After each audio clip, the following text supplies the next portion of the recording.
thunder and yelling and chaos. Chorus girls, and it'll be great. Roll, please.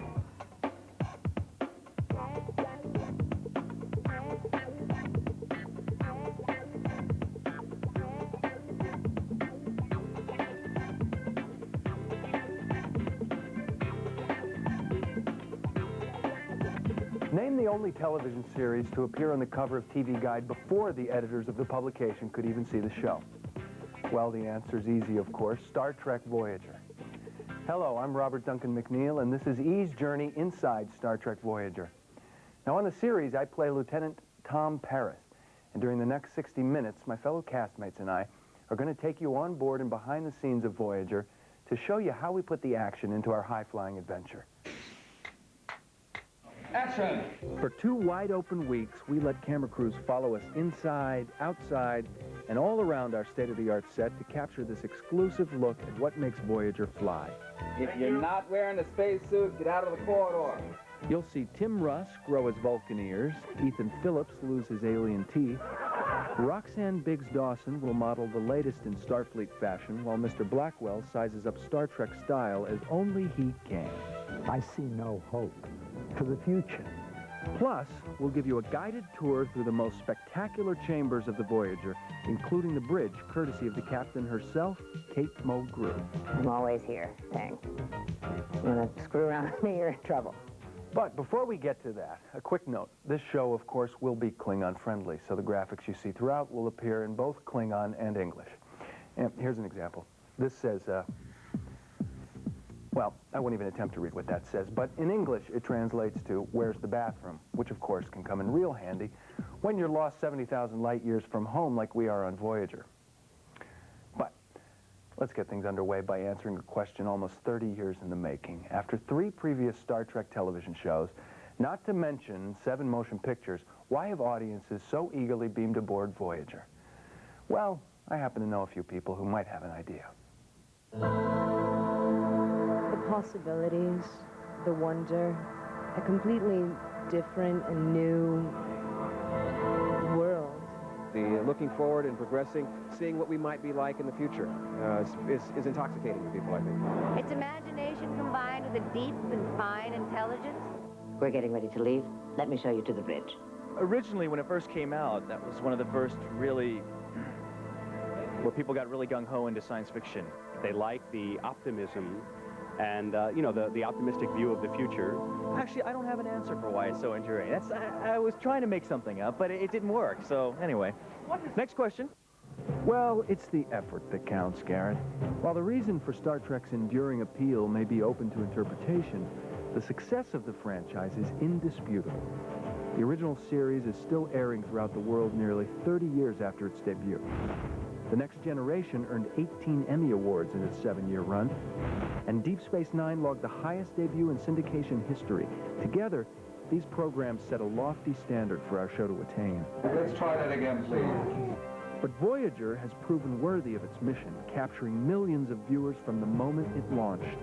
But while matching the success of the previous shows was important, so too was separating Voyager from its predecessors.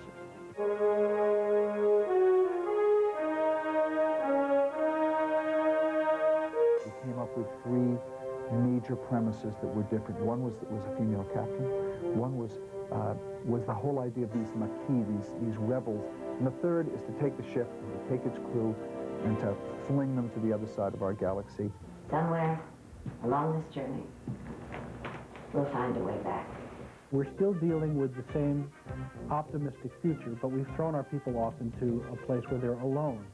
So without the support systems, without the ability to call for help, without the advice of Starfleet, they are back to basics. Back to basics, but with a groundbreaking captain, played by Kate Mulgrew. She replaced Geneviève Bujold just weeks before shooting began. But Kate had little trouble stepping into Janeway's jumper. It was total ownership, or it was nothing. And it emanated really perfectly naturally from me. And then I sort of looked around and everybody was going, I think we might actually have something to do here next week. It suited me. It feels good. All senior officers report to the bridge immediately. With Kate leading the way, we all manage to slip easily into our characters. Often actors grope for their characters. It takes them, if not a few episodes, sometimes a season, to really sort of try things and test it out and see who they are. These people, for whatever reason, knew instantly who they were and what they were about. As for how we got up to speed so quickly, we all give credit to one essential element. The care that the producers put into the writing. The stories are so well written. Well, there's no question that the writing is superior. It creates thoughts in my mind, and I know if it's creating thoughts in my mind, or at least I hope, that it's going to please the audience and the viewers. The folding of space should create a subspace residue. If we can detect one, we might be a step closer to knowing how the trajector works. Any Star Trek episode, I would say, is the hardest kind of writing I have ever done. The demands are extraordinary. It is a well-crafted, thoughtful, intelligent human drama. And every episode features the most torturous, tongue-twisting technical terminology heard in television. If we could modify the deflector array to emit phase neutrinos, we could create a big enough bubble. It's called technobabble, okay, and it comes in threes, all right? So you coherent tetryon beam, polarized magnetic variation. And if they really want to mess you up, they give you 5. The writers will give you 5 in a row. So single class 3 humanoid organism, and that's 5 in a row.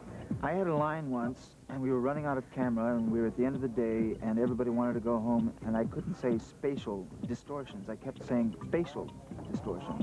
What did I have to say yesterday? I had to say Sakaris has a mantle of tetrahedral quartz 20 kilometers thick. And then another time, I was supposed to say subspace beacon, and I kept saying subspace bacon. The crystalline structure of the mantle serves to focus and amplify the trajector field. Is that the rumor that I'm the one that has the most problems? Probably so, yeah. Every script has a pronunciation guide because whether it's an alien being or race, that has to be phonetically, marked out so that everybody says the same thing. Accuracy, without a doubt, is a top priority on Voyager because if we make a mistake, any mistake, our fans, the Trekkers, will let us know about it. And they do call us on occasion. They have all the elements in particular in terms of consistency about what we do, how we do it. It doesn't necessarily mean that they're going to dictate to us, because we don't believe that that's the process that we work under here. But they influence us, and we listen to them. I just try to do my work the best I can and hope that by doing that it will please them. When you have fans that are that appreciative, it really is an honor to play to them. Mr. Paris, set a course for home. On second thought, set a course to stay with us for the next hour, because when we return, our tour of the ship begins in the power-packed home of the Voyager's warp drive. Plus, we'll venture behind the scenes of the special effects department to see what really makes the Voyager fly.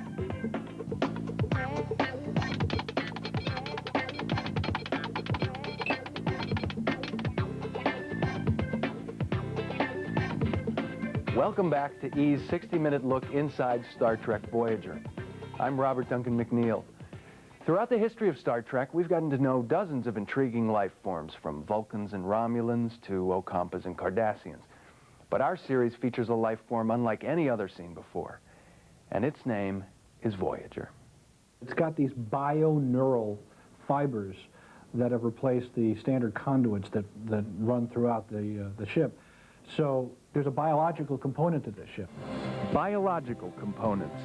Welcome to the Voyager, a living entity, a vast, complex monument to Hollywood's limitless engineering and special effects prowess.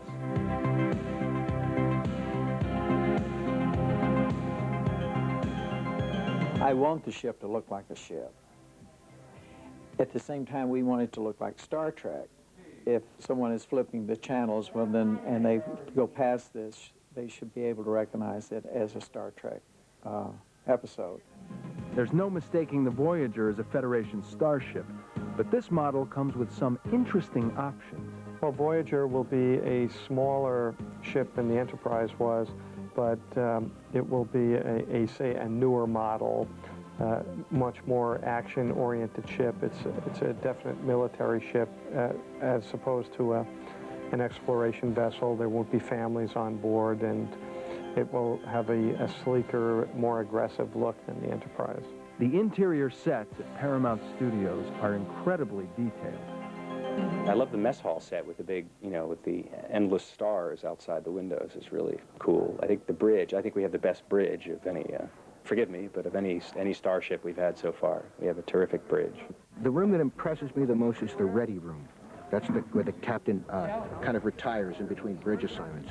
And I like that room because it's it's got these really cool seats, and it's really curvy, and there's a great view of space, and she has a really neat desk, and I like to be in that room.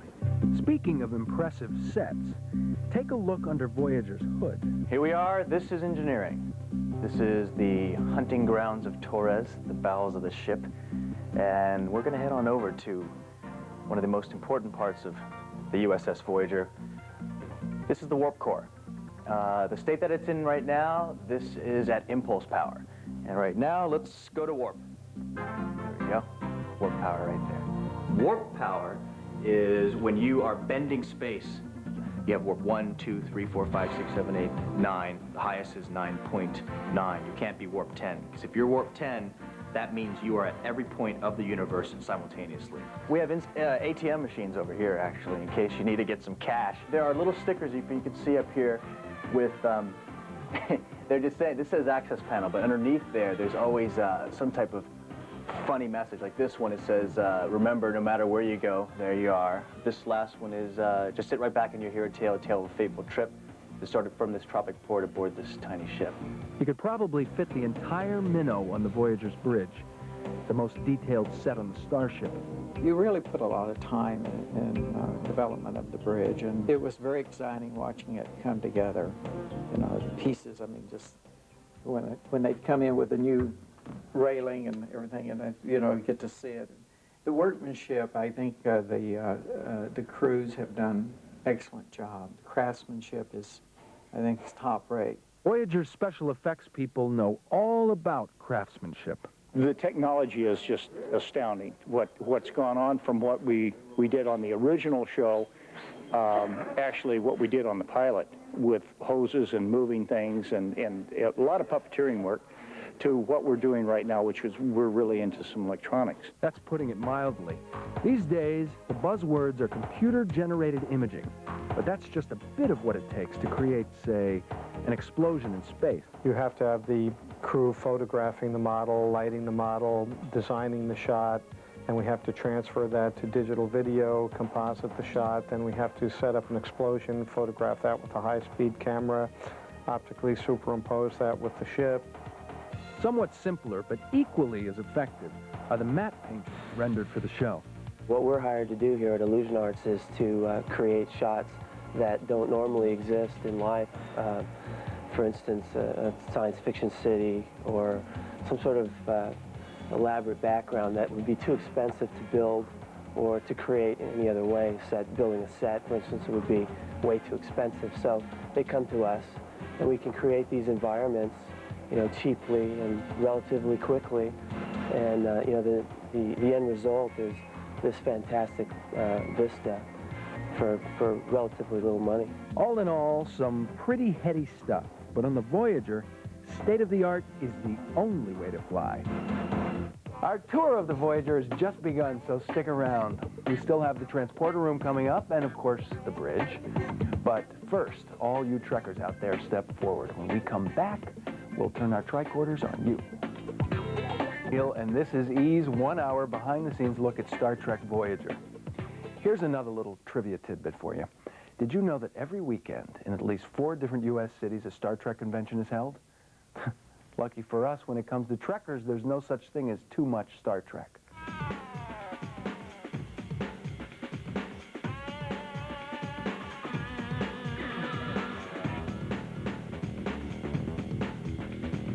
We all know about the legendary allegiance of trekkers, but they still took us by surprise when they sent fan mail before the first episode even aired. It's funny because some of them are like, some of the letters are like, yeah, I followed your career for the last 10 years. I'm like, oh, let's see, I was, what, 7 then? Or something, you know, I wasn't even acting then. You know, but for the most part, they're very nice, they're very cordial. It really was welcome to our world mail. And a lot of it was, I mean, it's very articulate, really wonderful welcoming wagon. That's what they were. It was a welcome wagon. It was great. I have personal friends who are great Star Trek fans, but I haven't met the hardcore Trekkers yet. So I can't really tell you at this point how I feel. I have a mixture of anticipation and dread. Well, ready or not, Robert will get his chance to meet the hardcore Trekkers at any one of the hundreds of Star Trek conventions staged each year. It's great, I think, to have something in one's life that is something that you really spend a lot of time and energy doing, and everybody has it. You know, marathon runners have it. They have to run. That's their religion. And for those who believe in organized religion, that's what they do a lot. They spend all their time in their life. So these fans spend a lot of their time focusing on this. In addition to meeting their favorite Star Trek actors, conventions also give Trekkers a chance to catch up on the latest collectibles.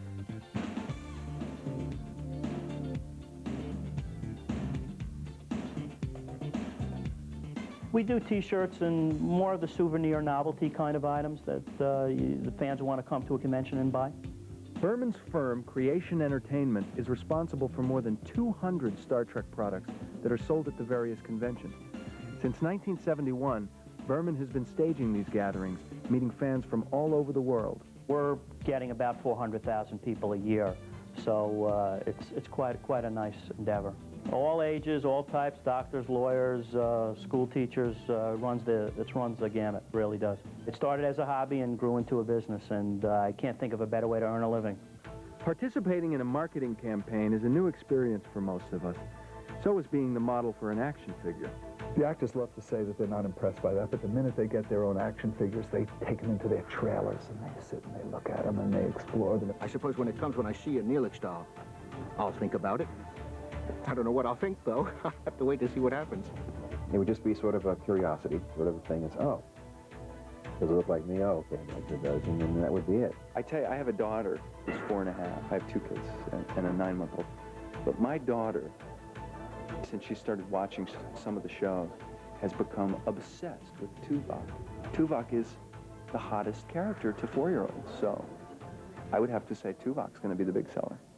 If you've got your eye on one of the action figures but can't make it to a convention, try calling 1-800-TREKKER. That's right. There's actually a phone service where you can buy anything from a holographic photo to a burner cover. While all this merchandising can be dizzying for an actor, the outstanding chemistry of the cast keeps us all focused. These 9 actors have melded in a way that is something you would expect after 2-3 years, and they did it almost immediately. I think the actors all like each other, and everyone has a nice sense of humor, which is unusual. Robert Beltran has a completely unexpected sense of humor if you've only seen his character. This we carried, and the Voyager female crewmates really like cut that. And John Phillips, Ethan John Phillips. We all call him John, also is extremely funny, who plays Neelix. I did an audition. My mom knows one of the producers, and they they just did it as a favor. There were like other qualified actors that were probably better for the part, but like I had contacts and stuff. I don't mean to make it sound like only the men are funny. You know, it's just I only find men funny. It's just one of those things, you know. I find women cute and men funny. I mean, there's some funny women out there. My relationship with these guys is sublime. To a man. That's a very rare thing. You probably aren't going to hear that again for a long time, if you've ever heard it in an interviewing cast. There's usually somebody who's a little rocky or a little shaky, the chemistry's off. This is not the case. Still to come, we'll join Star Trek's first female captain for a tour of the bridge. But when we return, it's off to the transporter room with Garrett Wang, and we'll find out where Tim Russ gets those pointy ears.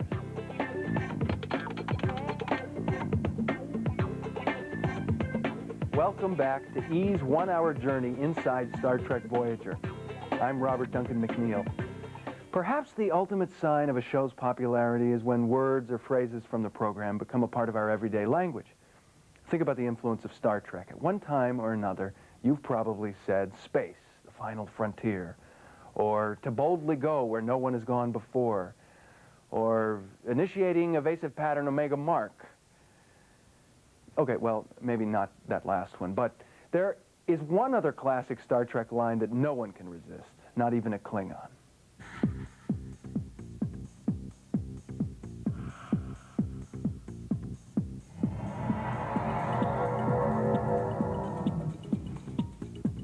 Well, here we are. This is the transporter room. This is the transporter pad that we're on right now. And as you can see, we can beam in a 1, 2, 3, 4, 5. A family of 6 can come in here. This was the original transporter ceiling used in Star Trek I, the first film. They sort of revamped it for us, but I think that's a kind of neat piece of Trek history and trivia for everyone to know. Okay, why don't you come up here for a second and show you some stuff. Here we are. This is the console area where the transporter chief, whoever that may be at the time, resides. Stuff on the wall. Oh, this is kind of neat. This is one of the cooler effects, I guess, that's working. What it does is just tells me in terms of whether or not the transport is going okay, kind of a thing. This is the sensor, touch sensor pad, which beams somebody in, beams somebody out. Oh, look how beautiful that looks. Why don't we just take a live shot of that? Look at that. Look at the yellow lighting right there and the blue. It's very color coordinated. Someone's altered the security subroutines. Why would anyone do that? Never mind. Beam me down. Are you crazy? Security will spot you before you even get there. As Voyager continues the Star Trek tradition of exploring new frontiers, some members of the cast are confronted with a new challenge. And a pretty strong glue. Strong enough that if you don't get it off, it'll be on there for 2 weeks afterwards. So you can't pull these off that easy once they're on. They won't come off, at least not without a few layers of skin.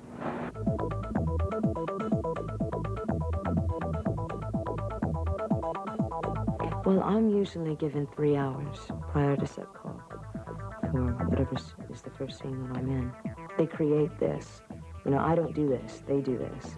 There's a lot of work that has to be done. I just go into my trailer and I fall asleep, and my makeup artist does the work. So I wake up and I look like this. It's kind of amazing. I don't really know it's there until we remove it, because basically my forehead and scalp go numb.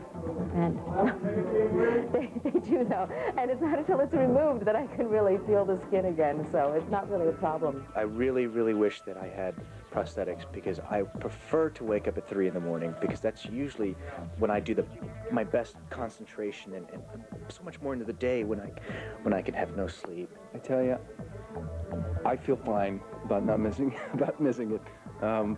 You know, some of those guys, like Ethan Phillips, who plays Neelix, they're in for 3-4 hours before anybody else gets here.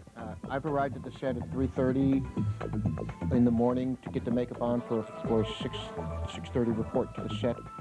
So 3:30, and I live in, my home is in Santa Barbara, so I'm getting up at about 11 o'clock in the evening, shower, drive here.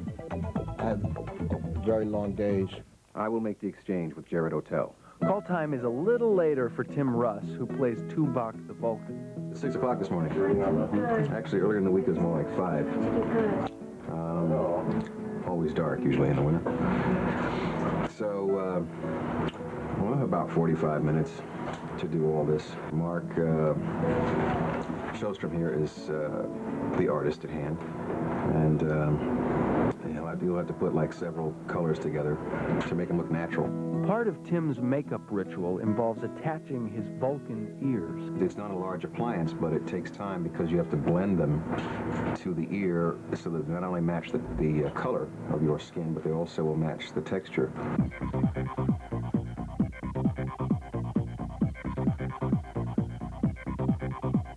When I first started wearing them, I forgot they were on, so I've got an itch. I go up there and fingers full of makeup and stuff. Tim's ears are custom made. They are made to order on molds of Tim's ears. And we have 4 molds. We can run 4 pairs of ears a day. We have another lab over on stage 10 that we've had since day 1 with Next Generation. And that's where all the foam work and the plaster work is done.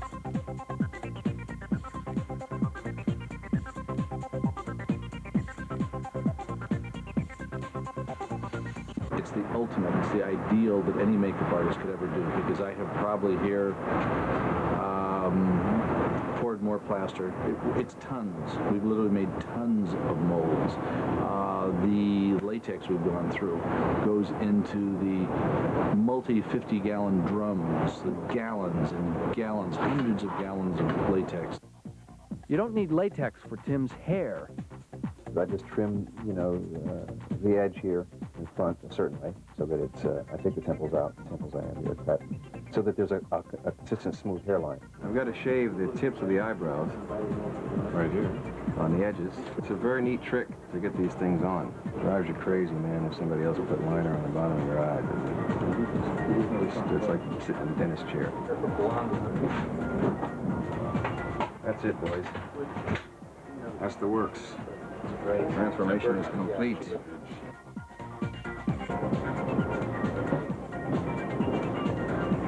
Sun isn't up yet, see? Live long and prosper. Always take your coffee with you. Coming up later in our look inside Star Trek Voyager, you'll get a rare glimpse of us filming on a planet unlike any other. But when we return, Roxanne Biggs-Dawson will show you what all the well-dressed Voyagers wear in the 24th century. McNeil, and this is E's one-hour journey inside Star Trek Voyager. How would you like to try on one of these? A genuine Starfleet uniform.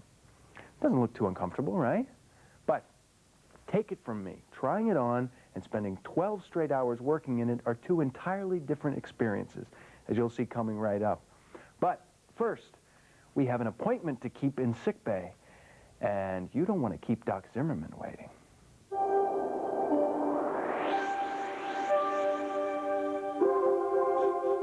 Here is the sickbay. These are the bio beds where my patients lay down, and I treat them, and I push these buttons here. And this is my favorite. This is what we refer to as the clamshell bed.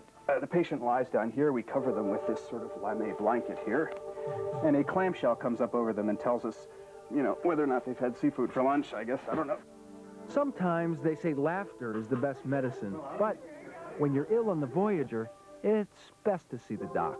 He's completely exhausted. Can some of this wait until he's had a chance to rest? Yes, I've learned quite a bit about medicine working on Star Trek.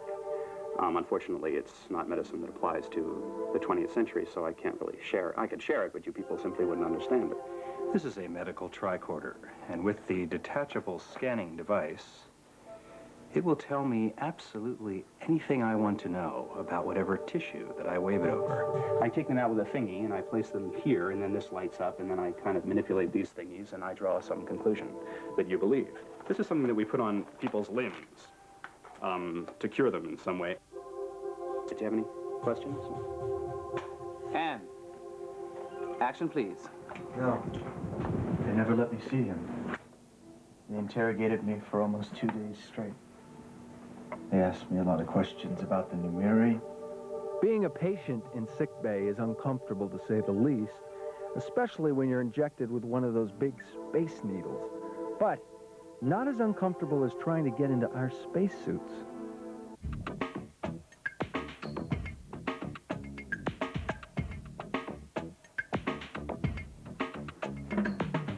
Hi, I'm Roxanne. You may not recognize me. I play B'Elanna Torres on Voyager. We're about to go into wardrobe now for a fitting. I'll take you right in. This is where we get fit into all of our costumes. I'm going to get fit into another Starfleet uniform, which will be exactly like the one I wore in the last episode and the episode before and the episode before that, because I basically wear the same thing every time. So I'm going to go get changed right now, and I'll see you in a little bit.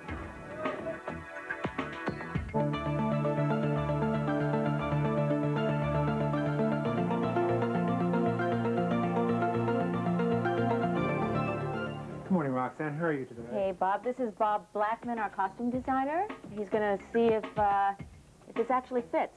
What do you think? While Roxanne is being fitted, we asked the renowned Mr. Blackwell to illustrate his thoughts on Star Trek fashion with the help of a telestrator. Well, here we have Star Trek 1966. The cigarette girl at the Copacabana. Isn't this a thrill? Look what they did. From a jewelry neckline to a mock turtle. I feel it's boring. I don't find it boring at all. I actually find it interesting. And I think also for the actor, what happens is that there is enough anonymity with just a color bar at the top that draws focus to their face. They've got her in the same outfit. I'm sorry. As captain, I would have demanded a better looking wardrobe. Well, to each his own for fashion in space, but a comfortable fitting wardrobe is another story. These stirrups, sometimes we will undo them to allow more flexibility in the leg. Part of it is how to keep, I mean, the use of the stirrup, the elastic stirrup, is to keep a very clean, straight, vertical line to them. Mm-hmm. Now, they're not comfortable, and you sit with those things, and there's tension all over your thigh because the pant can't go up. But they look marvelous. But they look fabulous. To have a good butt to be on Star Trek, there's just no doubt about it, because the costumes are tight. It is not the most comfortable for me, because I like to wear clothes that are very relaxed and very casual. I've got a little pocket in my pants for my teeth, in between takes. Yeah, well, you know, I don't really have anything to carry around, except for the keys to my trailer. Who got a pocket sewn in? I better be talking to my staff. Pocket for what? For what? For like wedding rings or things that they want to keep talisman close to their heart? What Bob, I would like a little pocket sewn in Where would you on my like it? uniform. I don't know. No, I really haven't put much thought into that question. I just sort of say, okay, this is what I have to wear. And I really don't think about it too much. All I have to do is get my forehead and my wig on. And exactly. And no jewelry, and you're ready to go. There we go. I'll So be out sure you to take go. the jewelry off. Absolutely. Okay, great. You look Thank great. you so much, Bob. Thank you very much. We're almost ready for our tour of the bridge with Captain Janeway, Cape Mulgrew.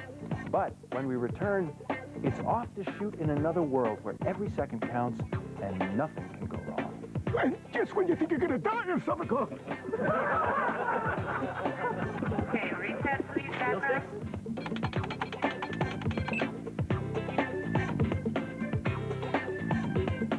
Welcome back to E's Look Inside Star Trek Voyager. I'm Robert Duncan McNeil.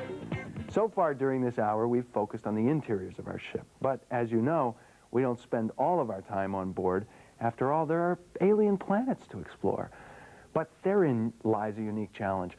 Where on Earth can you find a place that can double for the planet Iconia or Erebus Prime, or in the case you're about to see, a planet so unexplored it hasn't even been named yet?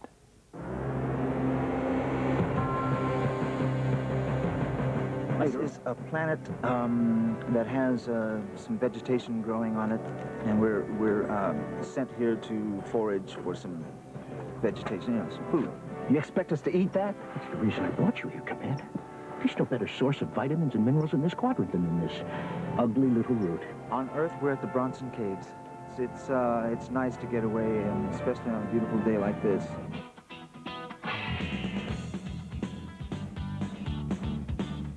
You're looking at a rare occurrence for Voyager. We only shoot on location about half a dozen times a year. One of the reasons for that is obvious. You go out into Los Angeles of 1995, and that's what it looks like. It's very hard to find places that look like alien worlds or the 24th century. Aren't they gorgeous? Yeah. One bite'll kill you. Puff you up like a vacole fish. First, your windpipe starts to swell. And just when you think you're gonna die of something. Okay, reset, please, background.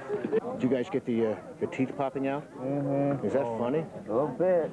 I thought it was gum. That happens a lot. Does it really? Well, it's happened about 5 times. It's kind of funny. It's my teeth, which is really sad. You know, I have a very bad dentist. Humor helps the actors keep their cool on a day like today, when the LA sun heats up to 90 degrees. Well, it's tougher for me because I've got a colostomy bag glued to my head. There's about 3 inches of rubber here. And so it cooks. And my head feels like a duck in a Chinese restaurant.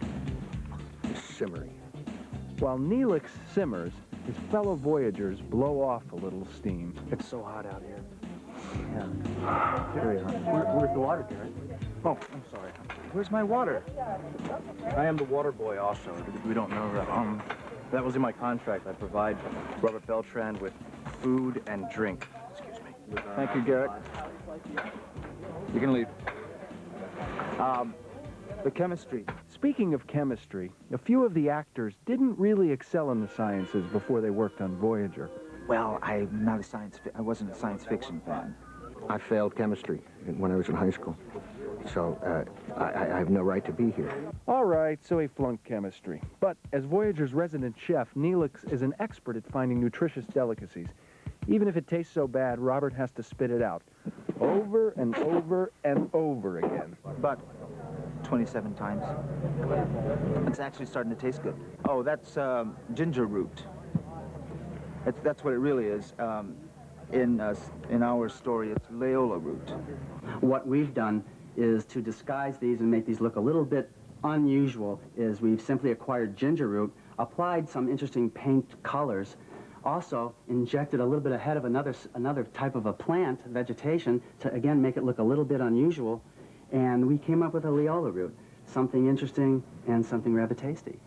Meet prop master Alan Sims. When we're in need of foreign food, phasers, or assorted alien paraphernalia, he's the man to see.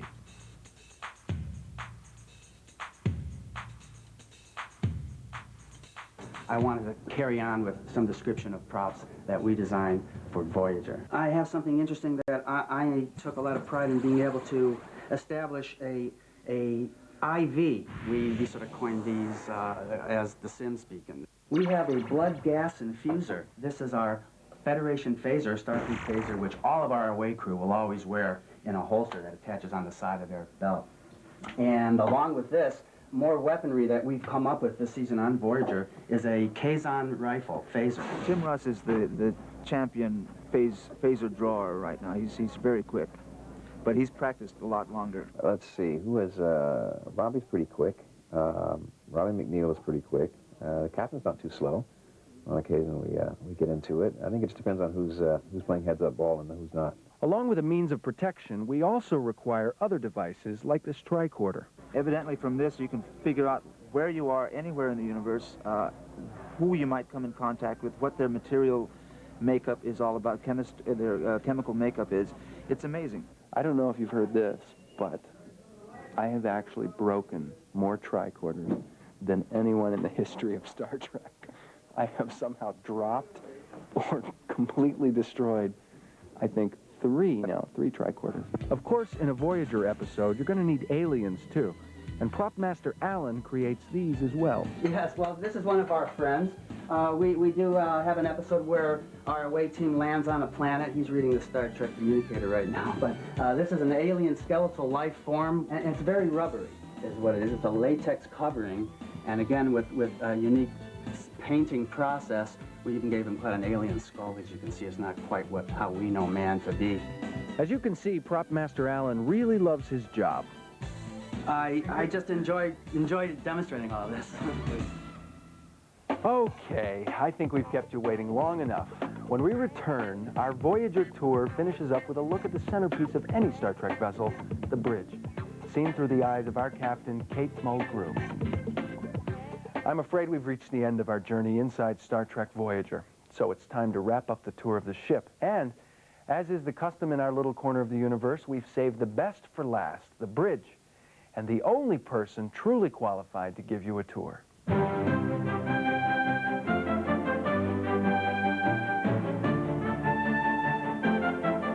Hi, this is Kate Mulgrew, otherwise known as Captain Catherine Janeway, of the Federation starship Voyager, and I'm going to give you a little tour of my bridge.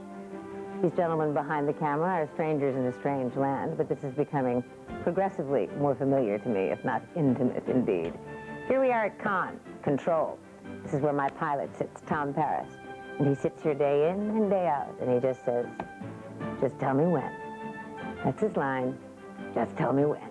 Captain, the photonic lattice has reappeared. Scan it, all sensors. I don't think anyone has trouble following her, listening to her orders and following them. She's very strong. My first officer, Chakotay, who's the head of the Maquis, sits here. He often sits here like this. And I, ostensibly, sit in this chair. However, I so seldom sit, it's become a joke. I'm always here saying, you want to screw around with me, you're in trouble. Somewhere along this journey, we'll find a way back.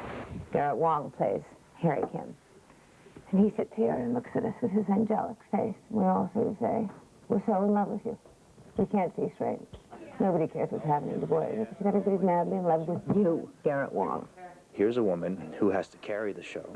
You know, she's a mother of 2 kids. And she can make it here every day. She can stand the hours.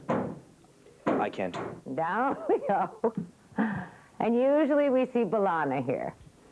And what I love about B'Elanna is she sort of plays her console like a piano. Nobody knows what's going on. There's another distinctive feature on the bridge that hangs right behind Roxanne. It's a plaque that honors all the talented people behind the scenes who make Voyager a reality. For I dipped into the future, far as human eye could see, saw the vision of the world and all the wonder that would be. I can't say it better than Lord Tennyson, can I? But for how long do the members of Voyager plan to continue their wondrous journey? I would love to be doing this for as long as people will allow me to. It's been dictated in the premise of the first episode that it's going to take them 75 years to get back. So I don't think we'll be able to run any more than 75 seasons. If things continue as they are, which I'm sure they're going to, it's only going to get better and better and better and better and better. For as long as the helm will have it, sir. And I hope it's a good long time indeed. I have a long way to go before I will be satisfied, I'm sure, with the Janeway that I want to create. So, there's time aplenty for where I need to go. Good work, Doctor. And you get up, and you go over here, and maybe you've wrapped up your day on the bridge, and then everybody just sort of quietly and uniformly goes like this. And that's our day on the bridge. Full thrusters. Good red alert. As for me, I don't plan on deserting the Voyager crew anytime soon either because, well, to be totally honest, my dad would kill me. He's a longtime Trekker. Thanks for watching Inside Star Trek Voyager. I'm Robert Duncan McNeil. Hope you enjoyed it, Dad.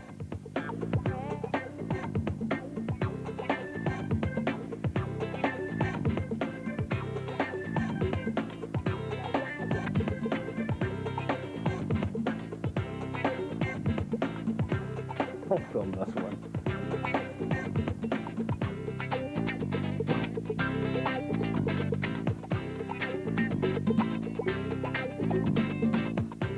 Welcome back. And, you know what I said.